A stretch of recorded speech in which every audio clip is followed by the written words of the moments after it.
అన్నమయ్య జిల్లా మదనపల్లిలో ఎమ్మెల్యే కోట ఎమ్మెల్సీగా మచ్చుమర్తి అనురాధ గెలుపుపై సైకిల్ పార్టీ నేతలు సంబరాలు నిర్వహించారు. తొలుత మదనపల్లి పట్టణంలో ఎన్టీఆర్ విగ్రహానికి పూలమాలలు వేసి నివాళులర్పించారు. తెలుగుదేశం పార్టీకి 19 మంది ఎమ్మెల్యేలు ఉండగా వైసీపీ అసంతృప్తి ఎమ్మెల్యేలు 4 ఓట్లు వేసి తమ అభ్యర్థిని గెలిపించారని టీడీపీ నేతలు సంతోషాన్ని వ్యక్తం చేశారు.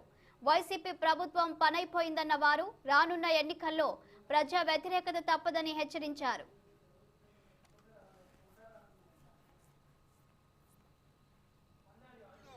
గొప్ప ఎమ్మెల్సీ ఎన్నికలలో భగవంతుడు గొప్ప స్క్రిప్ట్ ఇచ్చాడు.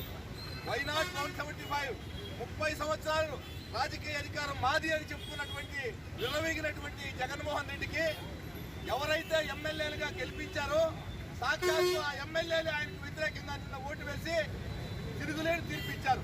ఇకనైనా జగన్మోహన్ రెడ్డి గారు తెలుసుకోవాలి, భగవంతుడు గొప్ప స్క్రిప్ట్ ఇచ్చారు. 23 మంది ఎమ్మెల్యేలు తెలుగుదేశం ఇచ్చారు గెలిచేసేవే.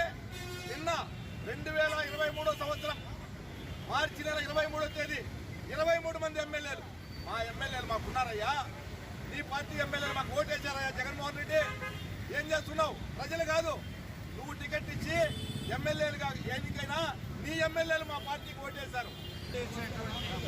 ఎమ్మెల్సీ ఎలక్షన్లో అయితే తెలుగుదేశం పార్టీ ఘన విజయం సాధించింది.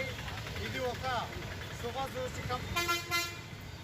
అంటే దీన్ని బట్టి మనం అర్థం చేసుకోవాల్సింది, మన రాష్ట్రంలో ఉన్నటువంటి ప్రజలందరూ కూడా మార్పును కోరుకుంటున్నారు అనేదానికి ఇది ఒక గొప్ప ఉదాహరణ.